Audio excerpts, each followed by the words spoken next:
Remove them from your mind. When faced with rejection, harnessing the art of detachment becomes a powerful tool in your arsenal. This isn't about forgetting or pretending the rejection didn't sting. It's about channeling that experience into something transformative. Start by acknowledging the rejection, feel its impact, but don't let it anchor your thoughts. Like a skilled sailor navigating rough seas, use the waves to steer you forward, not to capsize your boat. Transforming rejection requires a shift in perspective. Picture rejection not as a roadblock, but as a detour sign guiding you towards new paths and possibilities. Explore activities that enrich your spirit and broaden your horizons. Dive into a book that challenges your thinking. Take up a sport that tests your limits, or volunteer in a community project that offers a fresh perspective. These aren't just distractions, they are stepping stones to self-discovery and growth. Every new experience carves out a part of you, making you more resilient, more adaptable. Also cultivate a circle of positivity. Surround yourself with people who uplift and inspire you. In their company, share your aspirations and listen to theirs. Such interactions create an environment where mutual growth thrives. Remember, rejection is not a reflection of your worth. It's an invitation to rediscover and reinvent yourself. As you navigate this journey, you'll find that what once seemed like a painful rejection was in fact a nudge towards a more fulfilling path. We are told to remove them from our minds, these rejections that threaten to consume us. But what does this truly mean? It is not a call to suppress or ignore our emotions, but rather a summons to confront them head-on with a sense of equanimity and composure.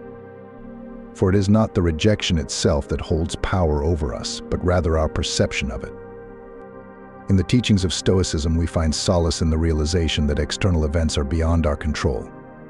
It is not within our power to dictate the whims of fate or the actions of others.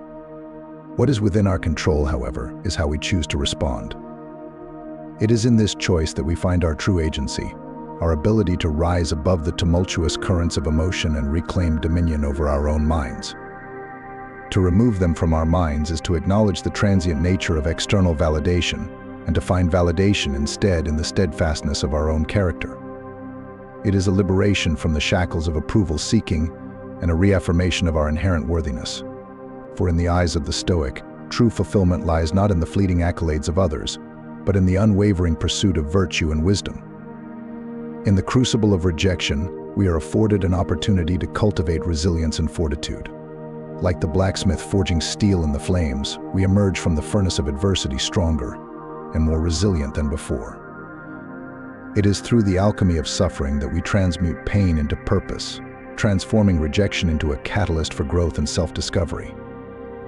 As we walk the path of the Stoic, let us heed the words of Marcus Aurelius, who reminds us that the happiness of your life depends upon the quality of your thoughts. Let us cultivate thoughts of resilience, of fortitude, and of unwavering self-belief.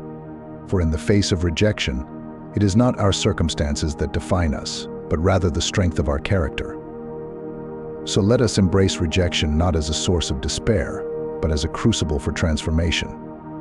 Let us remove them from our minds, not with bitterness or resentment, but with the serene acceptance of the Stoic sage. For in doing so, we reclaim our agency, our autonomy, and our innermost selves. And in that sacred space of self-possession, we find the true essence of freedom.